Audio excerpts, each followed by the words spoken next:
뉴스 속속 시간입니다.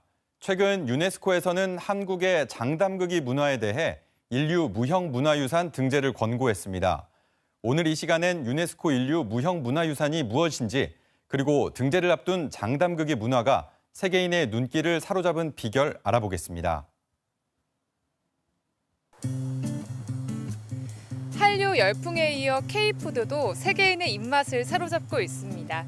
특히 장류는 밥, 김치와 함께 한국 식단의 핵심으로 꼽히는데요. 다음 달 유네스코 인류 무형문화유산 등재를 앞둔 우리 장담극의 문화가 주목받고 있습니다. 유네스코 세계유산이 건축물 등 유형 문화재의 보호와 계승이 목적이라면 인류 무형문화유산은 민속이나 전통과 같은 무형문화재가 그 대상입니다. 유네스코는 무형유산의 의미와 가치, 전승 현황 등을 평가해 최종 등재 여부를 결정하는데, 우리나라는 지난 2001년 종묘제례와 종묘제례학을 시작으로 판소리와 아리랑, 탈춤 등 22개 인류 무형문화유산을 보유하고 있습니다. 식품과 관련된 인류 무형문화유산은 지난 2013년 김장문화에 이어 장담극의 문화가 두 번째 도전입니다. 최근 장담극의 문화는 유네스코 평가기구 심사에서 우리 공동체의 역사와 전통이 담겼다는 점이 높은 평가를 받았는데요. 그 중심에는 고추장과 된장, 간장 등 발효 음식의 고장인 전복이 우뚝 서 있습니다. 우리나라 장담극에는 삼국시대에도 기록이 남아있을 정도로 유구한 역사가 있는데요. 콩을 삶아 만든 메주로 장을 담가 된장과 간장을 함께 얻는 것과 오래된 씨간장에 핵간장을 더하는 첨장 문화는 중국, 일본과 구별되는 특징입니다. 장이 완성되기까지는 발효와 숙성에 시간이 필요하죠. 그래서 우리나라 전통장은 대표적인 슬로푸드로 불리는데요. 속을 편안하게 하는 건강식품으로도 자리 잡았습니다. 세대에서 세대로 이어지며 한 집안의 역사와 전통을 상징하기도 하는 장담극이 가족들이 함께 만들고 나눠 먹으며 집안의 음식 맛을 공유하고 이를 통해 가족 간의 유대감을 높이는 역할을 해왔습니다.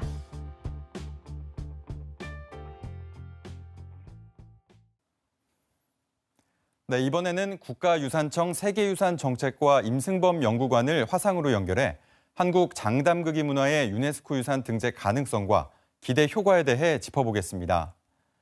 연구관님 안녕하세요. 네, 안녕하세요. 최근 우리 장담극의 문화가 유네스코 무형유산위원회 평가기구에서 등재 권고를 받았습니다. 이렇게 된다면 등재된다고 봐도 되는 겁니까? 네, 지난 11월 5일에 유네스코로부터 우리나라의 장담극의 문화가 인류 무형유산으로 등재 권고를 받았고요. 이것은 유네스코의 심사기구에서 평가한 결과로서 등재해도 좋다는 판정을 받았다고 이해하시면 될 것 같습니다. 다음 주 12월 2일부터 7일까지 파라과이 아순시온에서 열리는 유네스코 무형유산 정부간위원회에서 등재가 최종 결정될 예정인데요. 등재 심사 순서를 고려하면 한국 시간으로 12월 4일 새벽 4시경에 한국의 장담극이가 등재될 것으로 추측됩니다. 만약 등재가 되면 한국의 23번째 인류 무형유산 등재 종목이 되는데요. 우리나라는 등재의 최종 단계인 이 회의에서 등재 권고가 뒤집힌 사례가 한 번도 없기 때문에 이번에도 무난하게 등재될 것으로 전망하고 있습니다.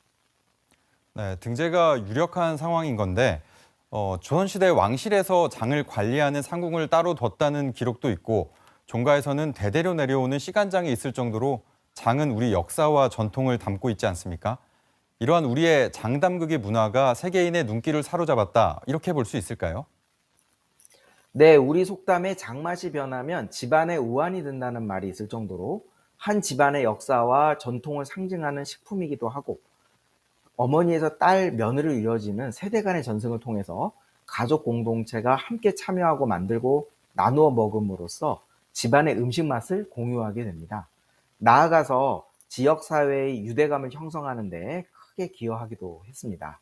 된장이나 고추장, 간장은 한국인들에게 너무나 일상적인 음식이기 때문에 오히려 우리의 유산으로서 가치를 못 느낄 수 있는데요. 이미 세계적으로 한국 음식은 맛도 뛰어날 뿐만 아니라 건강한 음식으로 엄청난 인기를 끌고 있습니다. 오히려 이번 등재를 통해서 유산으로서의 중요성을 환기하고 장 담그기에 우리 국민들의 관심이 더욱 확대되기를 기대하고 있습니다. 네, 말씀하신 것처럼 세계적으로 우리 음식, 이른바 K푸드가 인기를 더해가고 있습니다. 장담그기 문화가 유네스코 인류 무형 문화유산이 되면 어떤 효과가 있을 것으로 보십니까? 네, 어떤 분들은 된장, 고추장, 간장이 과연 유산이 될 수 있을까 하고 궁금해 하실 수도 있을 것 같은데요. 장담그기 문화는 보편적이어서 오히려 간과될 수 있는 생활관습 분야의 우리 무형유산이라고 할 수 있습니다. 이번 등재를 통해서 장담그기가 가진 사회적, 공동체적, 문화적 기능과 그 중요성을 환기시킬 수 있을 것이라고 기대하고 있고요. 국민들에게 더욱 관심을 높일 수 있는 다양한 활동이나 교육을 지원하는 계기가 마련될 것으로 보입니다. 게다가 한국의 장문화에 대한 세계인들의 관심이 단순한 음식 맛을 넘어서 한국 문화의 깊은 맛으로 확산되는 데도 도움이 될 것으로 기대하고 있습니다. 네, 장담그기가 등재된다면 우리나라의 23번째 인류 무형 문화유산이 되는 건데요. 우리의 무형 문화유산 앞으로 어떻게 보존하고 발전시켜 가야겠습니까? 네, 이번 등재를 준비하는 과정에서 우리 국가유산청이 신청서를 잘 제출할 수 있도록 한식진흥원이 주도적인 역할을 잘 해주었고요. 전북의 순창, 전남의 담양 등 지역의 여러 식품 명인들을 비롯해서 장담그기 관련 여러 민간단체의 도움도 컸습니다. 신청서를 준비하는 과정을 통해서 앞으로의 보호나 전승 방향도 많이 고민하게 되었다고 생각을 하고요.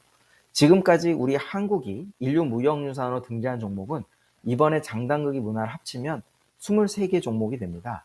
지난 2013년에는 한국의 김장 문화가 인류 무형유산으로 등재가 되었는데 김치가 전 세계인들의 입맛을 사로잡고 그 문화적 의미도 확대되었던 것처럼 장담그기 문화도 세계인들의 인식 제고에도 도움이 될 것이라고 생각을 합니다. 그러기 위해서는 무엇보다 우리 국민 여러분들이 장 음식을 함께 즐기고 만들어 나가는 것이 가장 중요하다고 생각을 합니다. 네, 얼마 남지 않았습니다. 이제 다음 주면 우리 장담그기 문화 유네스코 유산 등재 여부가 가려질 텐데요. 좋은 소식 기다려보겠습니다. 여기까지 듣겠습니다. 고맙습니다. 네, 감사합니다.